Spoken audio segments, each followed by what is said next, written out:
been just dying to get the season going, and I kind of can't believe it's already here. And honestly, I mean, I'm dying. I'm like already so tired. You know, I got in bed this morning at 5:30, something like that, after running around to a whole bunch of different spots. And yesterday, I think I got in bed at 4 or something. I mean, it's been crazy. I've been really pushing hard for this early in the season, but that's because, you know, last season I kind of lost the whole month of May to my knee, or most of it. So I really wanted to go hard. Which, you know, Toby, actually brings up something I've been wanting to discuss or float the idea of.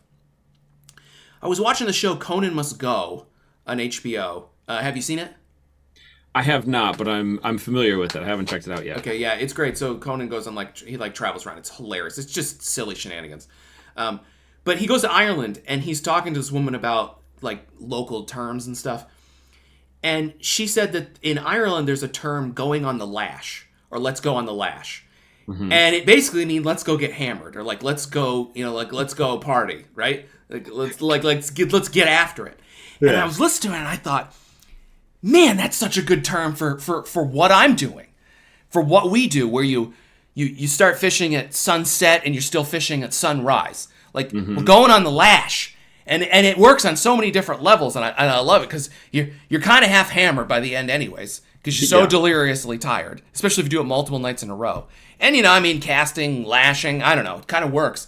So I'm going to adopt that phrase for the rest of the podcast from this point forth. I'm going on the lash. So when the moons come, because we got a couple of really good moons this year in May and in June.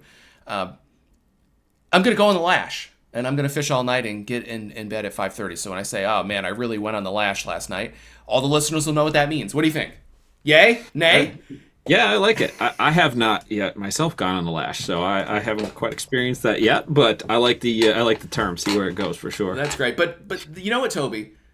What in the hell are we talking about? Because that has nothing to do with the episode today. Yeah, that's not today's subject. No, it's not. It's not. In fact, the episode today is about as far from that as you can be, I think, in fact.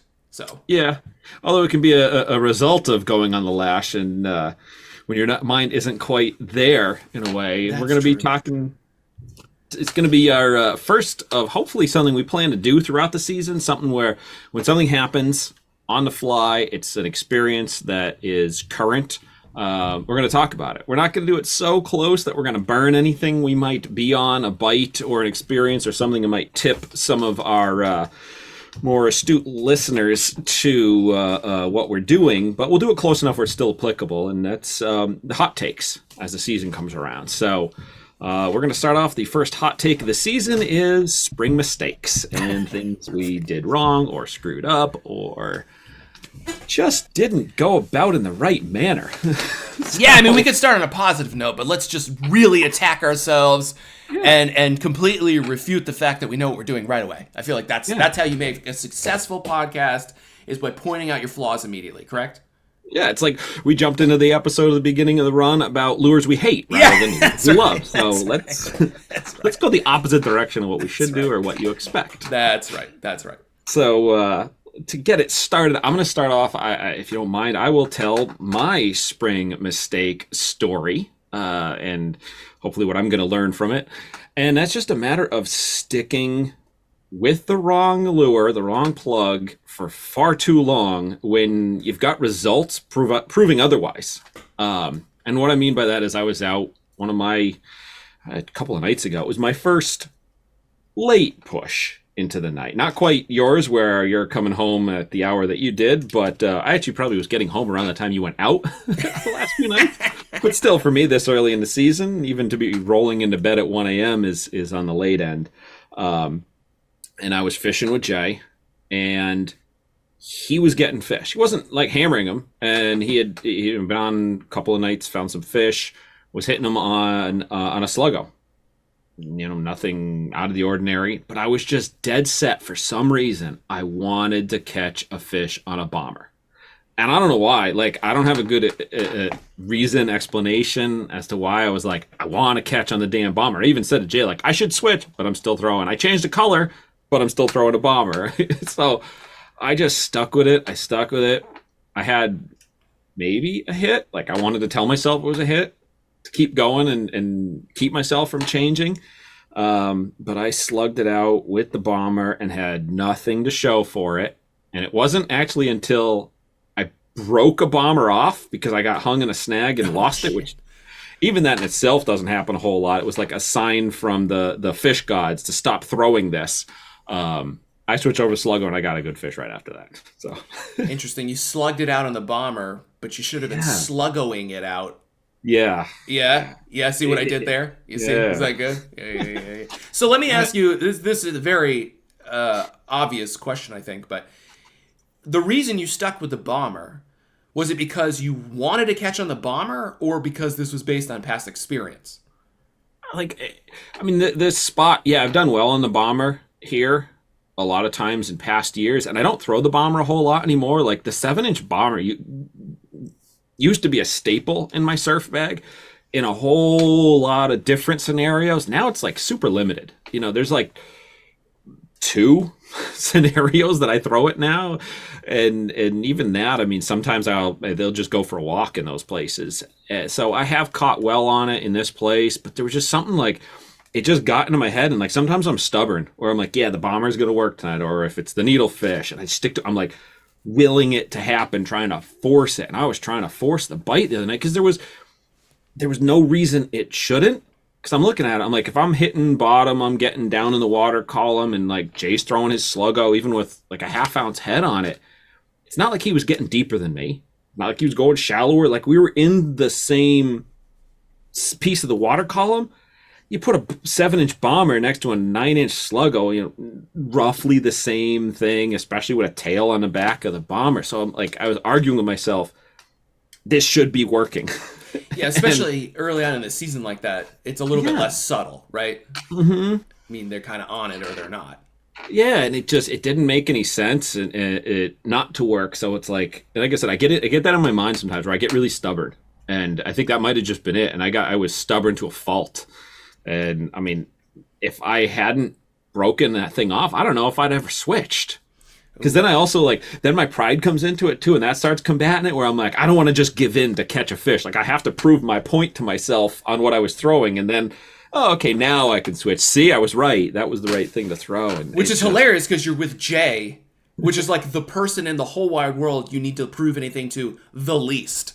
Right? Well, not proving to them. It's like in my head. It's like with me, proving to myself that I have to stick with something or prove that it was right.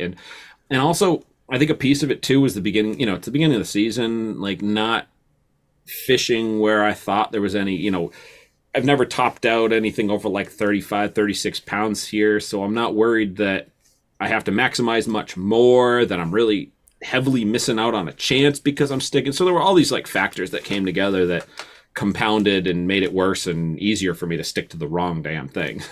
So here's another question I have, a little bit unrelated. It's related, but not exactly.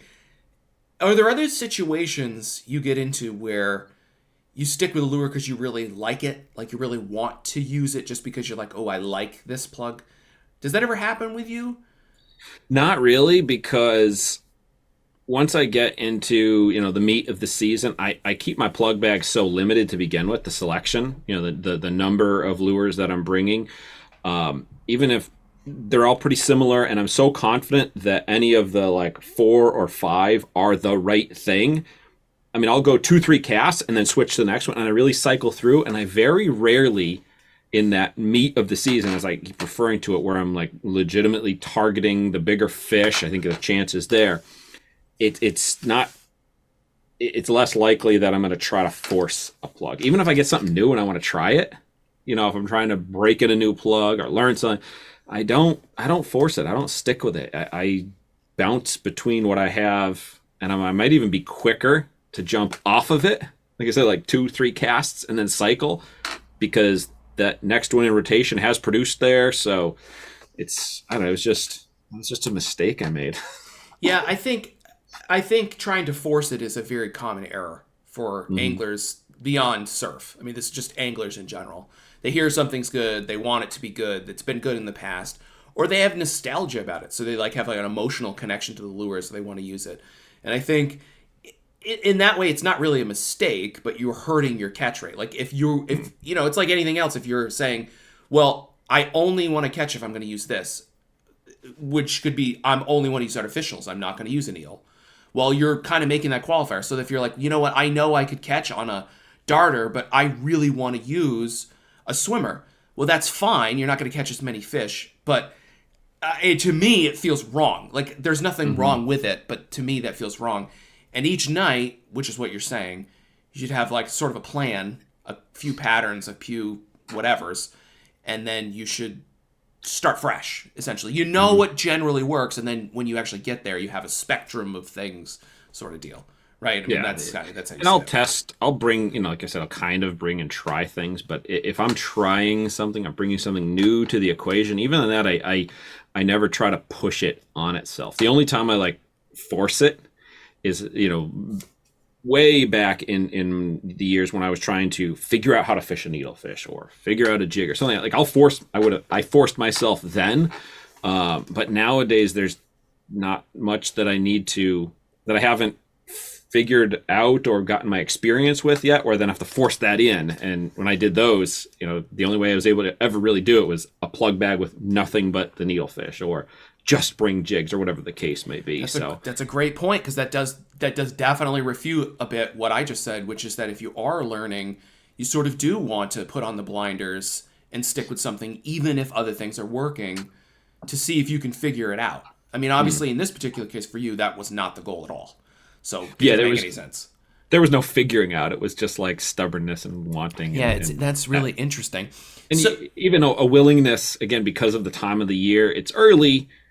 There's decent fish, sure, but it wasn't quite there. So it's like a willingness to accept a little bit more of the failure, just to sort of fuel the stubbornness side and that. So it was a unique-ish experience or scenario that hopefully won't repeat itself this year. Well, your mistake may have been stubbornness, but mine was just stupidness. So at least, hey, you got an excuse. My excuse is I'm just dumb. My mistake from the recent fishing is I was fishing a spot, a lot of sand, shallow, and I waded out. Tide was pretty big, and I waded out, and I think it was my second cast, but it might have been my first. I can't remember now. And I cast out, reeling back in, and I can't remember what I was using. I think I was using a darter. I'd have to look at my log. I've already forgotten. Again, go back to the beginning of this episode, going on the lash. I'm already melted. My brain is mush. But I think it was a darter, but it might have been a needle.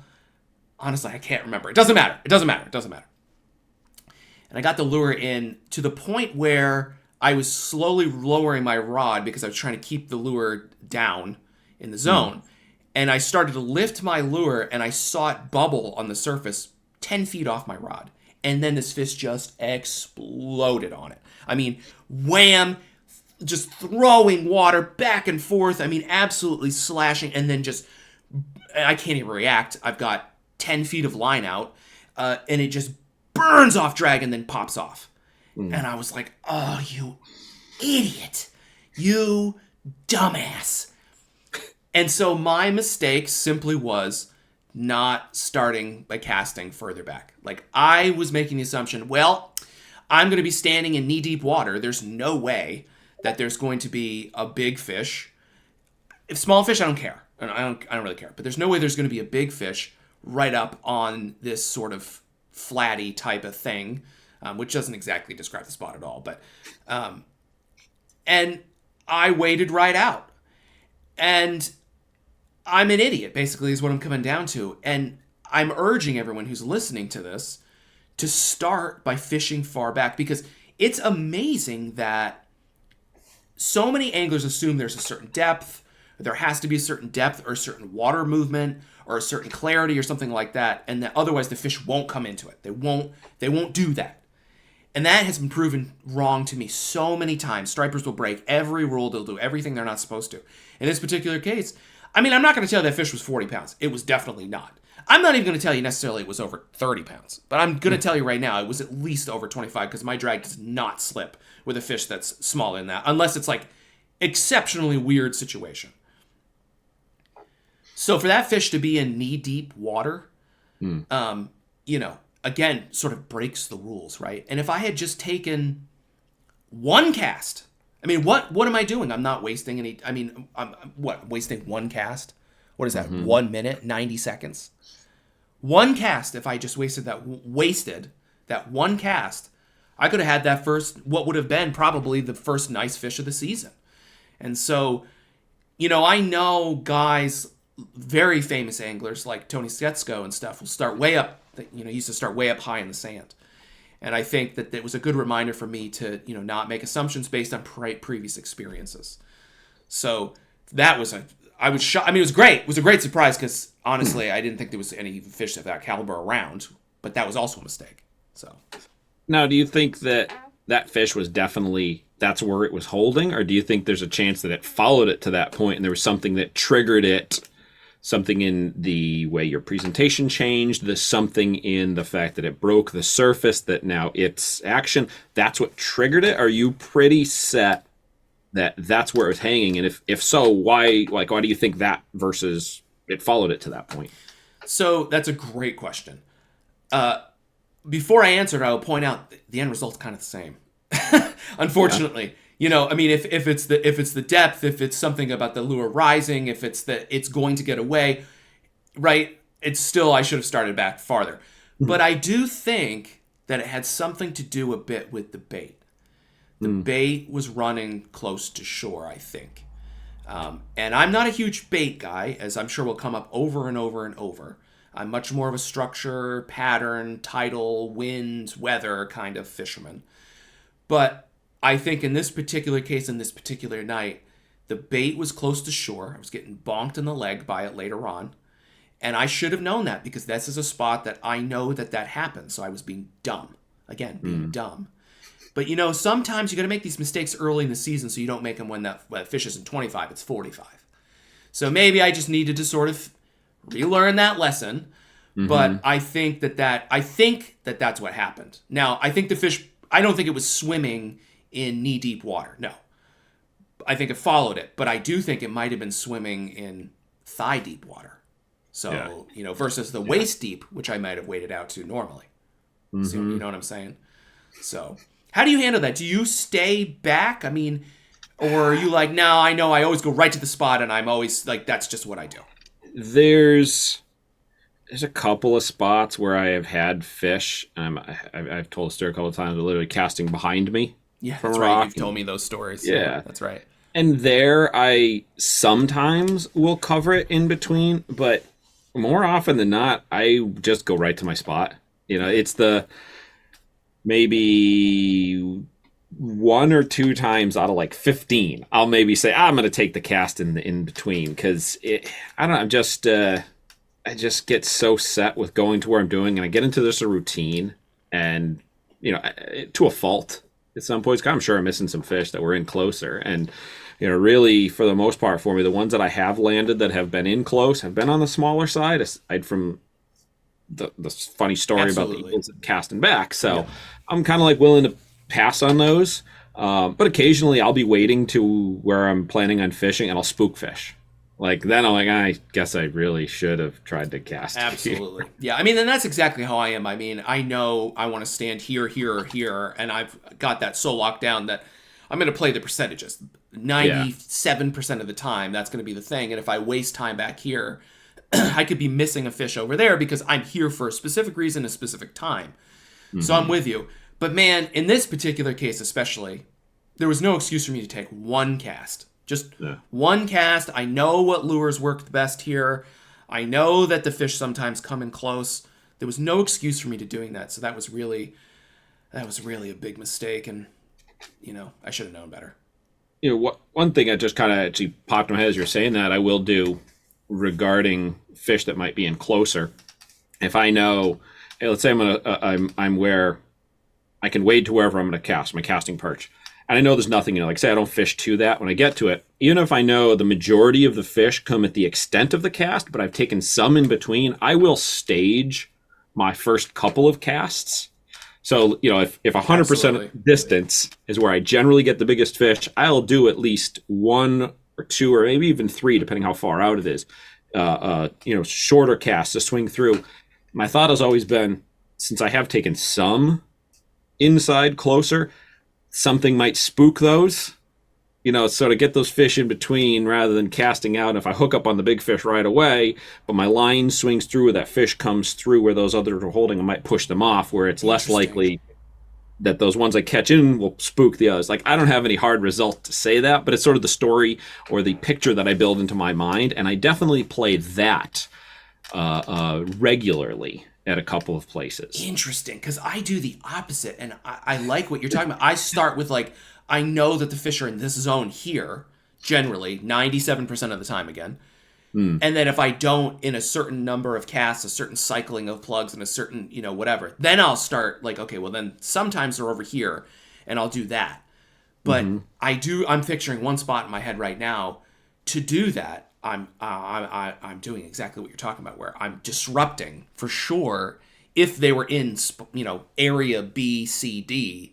By casting an A, I could be disrupting them, and I never really thought about that. So I have no data to support or refute it, but interesting. That approach comes from one specific spot, and actually, it was Jay that pointed it out to me. I don't know if he in a way, point out, hey, cast shorter, yelling at me in a friendly way as we were fishing it, or just mentioned that he always does it. Maybe that's what he... Yeah, he's good at that kind of stuff. Yeah, he might have been like, hey, stupid, cast short, but said it in a nice way. Like, I always start my cast shorter because I took a good fish right there before. And then I piece it together. But it definitely came from, I remember the exact night when, we had the quick conversation. And then from there, I've now applied that to some other places, and 100% that spot. My first casts at that location, I always go short. I always work those couple inner spots before I work my way out. So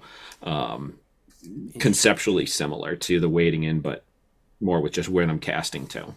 Yeah, so that's a lot to think about. Actually, there's a lot to think about here in general, I think, but hopefully we don't make these mistakes. Again, this season, this is the last to hear about it. Hopefully what we have instead is an example of, I casted before I entered the water and I had a 50, and you'll be like, I really in my gut was saying I should stick with a darter, but I was like, you got to try a needle, and then you have an 80. So hopefully that's what happens the rest of the season. What's that? So that would be nice. Yeah, exactly. The 80. We're gonna get you the world record, man. We're at 85. We just want to remind our listeners who've made it to this point through the whole thing and listened to us jabbering about this hot take of what just happened, that we are asking you to send in your questions now for a listener-based episode. We would like to answer your questions on the air, as the old school would say. If you want to send us your questions via email or direct messages on social media, either are fine. Also, we'd love to get some audio, so feel free to record yourself. Send it in to our emails. You can record a little note. It's pretty easy on Android or iPhone. And you also can do it directly on Instagram. They actually have it built into the app. You can literally record an audio message. So if we get some good questions, which we've already got quite a few, actually. Yeah. We probably got way too many, actually, already. But we'd love to get more.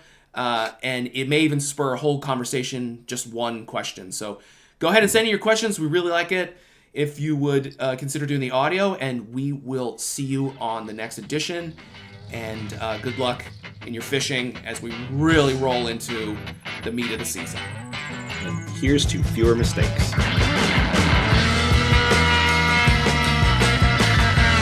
This has been a weekly edition of the Surfcast Podcast. You can find out more about the podcast at surfcastpodcast.com, or definitely check us out on social media, Facebook, Instagram, at the Surfcast Podcast.